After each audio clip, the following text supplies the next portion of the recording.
Precalculus, lesson 1.5, composition of functions, what you should learn, how to add and subtract, multiply and divide functions, find a composition of one function to another, and then how to use composition to solve real world problems. So the first part of this is just composition functions is exactly what it sounds like. You're going to add and subtract functions. So here's an example, right? You have a function f of x, 2x minus 3, and a function g of x, x squared minus 1. If I ask you, hey, what's f of x plus g of x, you just add the two functions, add up like terms. 2x, or negative 3 plus negative 1, you get this. If I ask you to subtract the two functions, you subtract them. Don't forget to put parentheses and distribute, but you just subtract them. If I want you to multiply the functions, you just multiply them.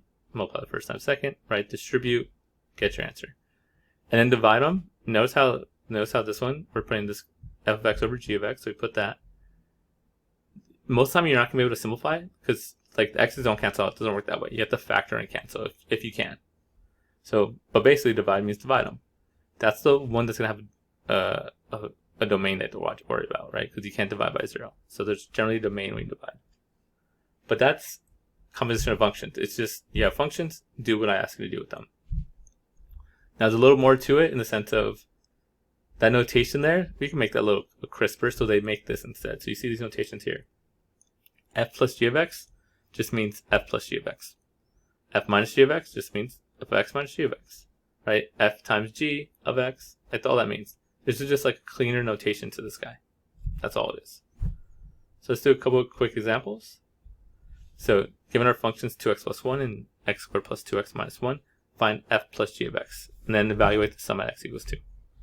So they want us to do f plus g of x. So that just means f of x plus g of x. So f of x is 2x plus 1. G of x is x squared plus 2x minus 1. Add up like terms real quick. And then we can add these up. Those cancel. And we get x squared plus 4 of x. So that's what f plus g of x equals. Cool. Okay, composition functions. They want us to evaluate when x equals 2. So a lot of times we'll write it like this. F plus g. Instead of the x, we'll put a 2. That means we want you to plug 2 in once you're done. So we're going to plug in 2 here. That's just going to be 2 squared plus 4 times 2. So we get 4 plus 8. So I get 12. So that's the value. I could make that a little bigger. That's the value of 12. And there we go. Same numbers, find the difference and then plug in 2. So we're going to find the difference this time. So it's f of x minus g of x. Right? I'm just writing what does this guy mean. So f of x is 2x plus 1 minus g of x. Now here's the important part. A lot of people make a mistake and they just do this. And they're like, oh, well, it's minus x squared plus 2x plus 1. So very important, very, very important. That's wrong, right? It's negative this function. This function are in parentheses. So you have to, the negative goes to every single thing. So we have to distribute. So negative x squared minus 2x plus 1 is actually the value there. So now we add up like terms. Now the 2x is canceled this time. And we get negative x squared plus 2 is what this guy equals. And then if I want to add 2 again, so we'll just plug in 2 real quick. So f minus g at 2 just means substitute 2 in, negative 2 squared plus 2. Now keep in mind here, you do the power first. So it's actually 4 and then there's a negative. So negative 4 plus 2. So negative was the inside, it'll be a positive 4, but the negative's on the outside. So we do this first and then do the negative. And we get negative 2. So the difference of functions. Next one, they want us to find the product of these two functions and then substitute in x equals 4. So f times g.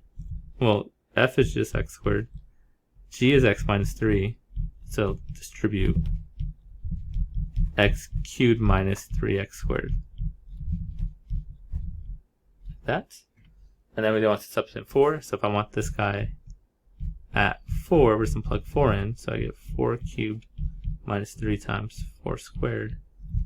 That is 64 minus 16 times 2, which is 48. So I get 16 is the answer. So that is how you do the product of two functions. Next, let's find the quotient. Now in this one, if you notice, So when f of x equals square root of x, g of x equals square root of 4 minus x squared. I'm going to change that in a second. And then find the domain, right? Because when you divide, the domain's the important part. First, let me change this problem a little bit so we're not here doing the domain all day. I can go over this later if you want. The first problem, but we're just going to change this to that just to make it more manageable. So they want us f of x over g of x.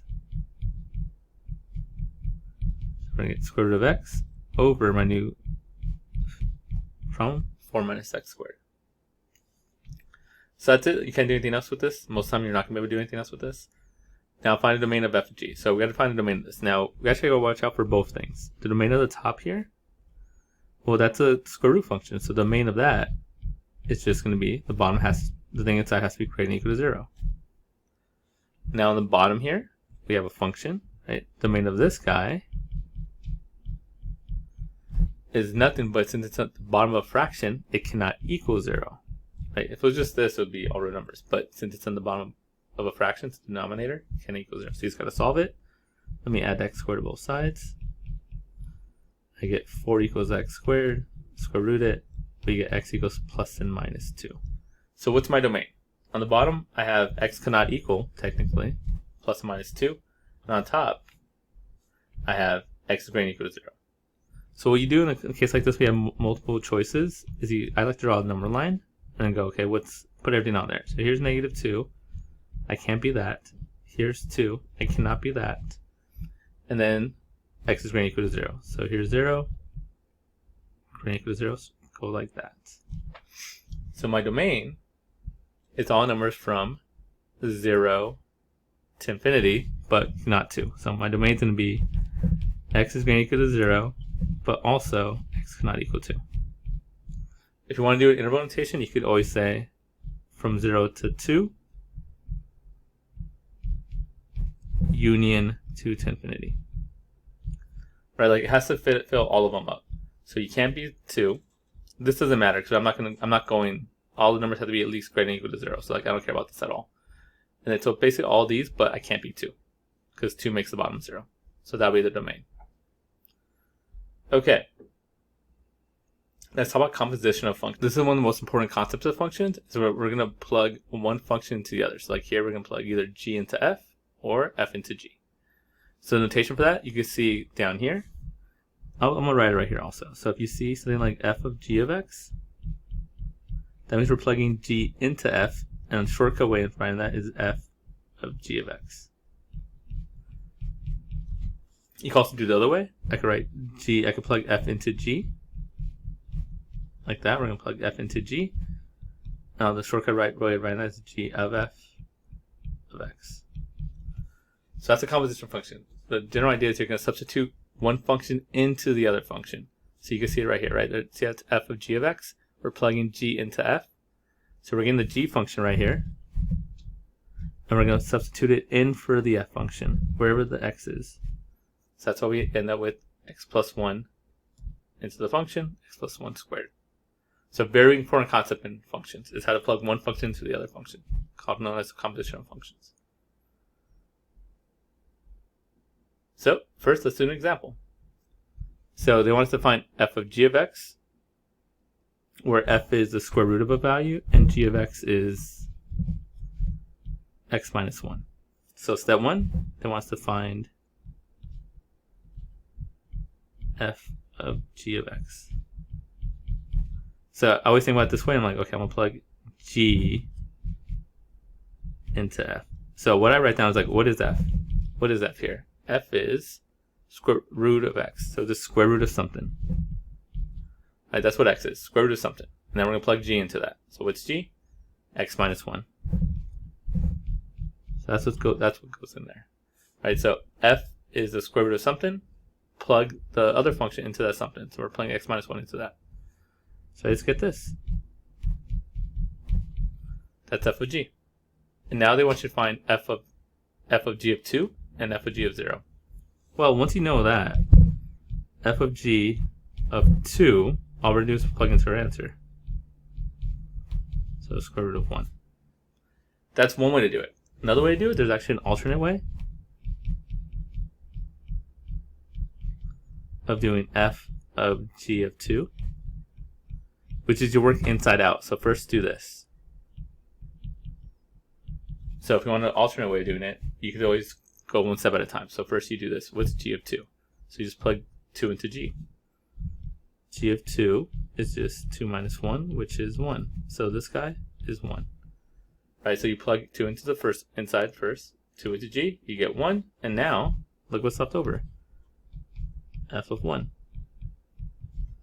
F of 1, plug 1 into f, so you get square root of 1, which is 1. So you get the same answer either way. So those are two ways of doing it. One way is just figure out what f of g is. Once you figure it out, plug in my 2. Another way of doing it, if you don't want to figure all this out, is plug into the first one first, the inside one first, and then get your answer. We did here, 1, and then plug into the outside one. Like work your way inside out is the other way of doing it. Okay, composition of functions right here. Quick examples again. So A, we're going to do f of g. So we're going to plug g into f.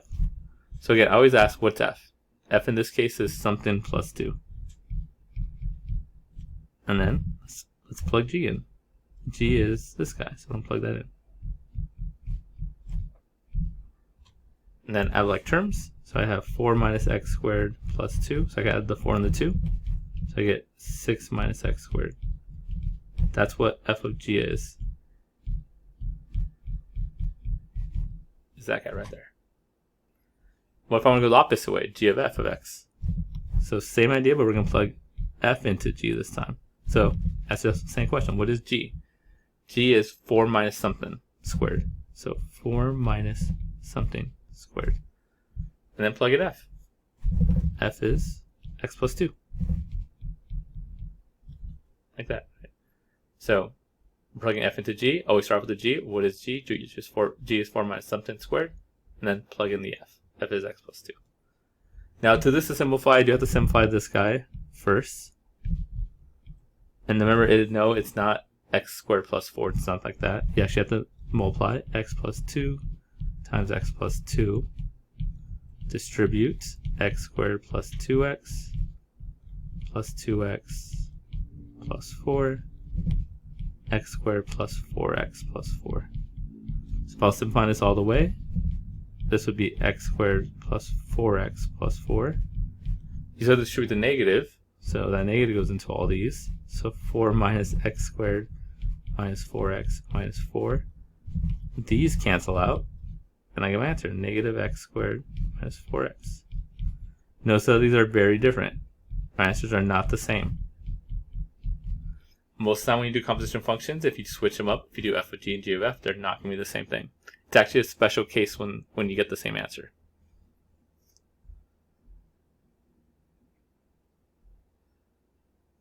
Okay, find the domain of a composition of functions.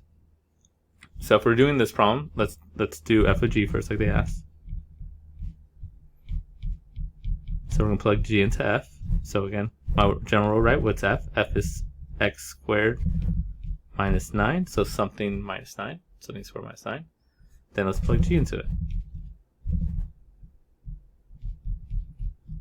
If you simplify, these would cancel out. I get 9 minus x squared minus 9. Well, the 9's cancel out. You can just get negative x squared. If I was looking at that, my domain, I'd be like all real numbers, right? There's no square root, there's no fraction. I'm like all real numbers. When you do composition of functions, you gotta worry about the domains of the original ones. So like here, right, you can only plug in, my domain here is 9 minus x squared must be greater or equal to 0. Because it's a square root. Here's all real numbers, like no issue. Right, there's no square root, there's no fraction, it's all real. Absolute, when it's a square root though, things underneath that have to be greater than 0. So this is my domain. And then you have to solve it. So I get 9 is greater than or equal to x squared. Let me rewrite that. X squared is less than or equal to 9. You square root it. When you do that, keep in mind you get two answers. You get the normal one. X is less than 9. But, oops, sorry, 3, not 9. But you also get the negative version. So x is greater than negative 3. Again, why is it switch the signs? Anytime you multiply by negative, you flip the inequality. So when I square root, I get the normal one, x minus 3. You also get the negative version, negative 3, which would be at the switch the inequality. So my domain is x must be less than 3 and x is greater than -3. If I was being more cool about it, -3 and 3, right? We're going greater than that, less than that. Technically, I'm just in between the two. Oops, sorry. So you could just go x is between 3 and -3. Or if you want to do interval notation, -3 to 3. You should be close circle. For some reason, I dropped the inequality sign. So like that. So that's my domain. You can't just go with the answer. You have to look at what what are your composition of functions? Because this guy has a domain of -3, that does not change. Okay. Okay, last couple real quick. We're going to do f of g of x again. So let's look at what happens here. So we're going to plug g into f. F is 2 times something plus 3. I'm going to go a little faster here. So the thing we're plugging in is 1/2 x minus 3. Right, so I'm plugging that into there, and look what happens. 2's cancel. We get x minus 3 plus 3. 3's cancel. We get x. That's a nice result. You just get x. How about if you switch it? So we're going to plug f into g. So g is 1/2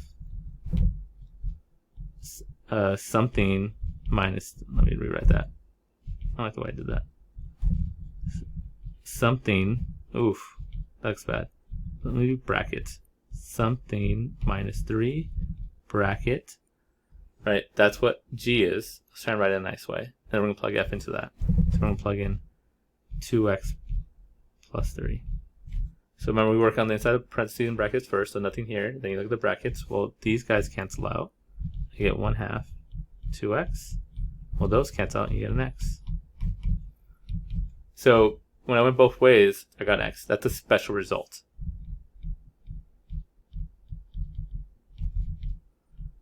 We'll learn more about this in the next lesson, but these are inverses. Again, we'll talk more about that, what that means next lesson. So just like a little preview. That composite functions have actually a real big thing to do in math. Okay, last one. What if I want to break this down as 2 functions, right? Here's h. What if I want to write this as f of x and g of x? What would your 2 functions be? You actually have quite a few choices. But the way I would generally see this is like, oh, that's my inside function.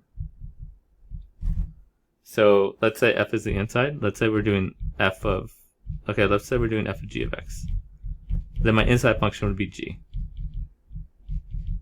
Right, so my inside function here would be, I would say this guy's my inside function, x minus 2. So if you take that away, what's left over, right? If I took that away, wouldn't it look like this? Well, that's just where you put the x. So my outside function would be 1/x². So if I was doing something like that, that would be my inside function, that would be my outside function. But that's not the only way you could do it. You could also have done this. What if my inside function was all of this? What if this was my inside function? Right, what will it be my outside function? Just this. So there's lots of ways to do it, but knowing how to break up a function is also an important task. That's the lesson.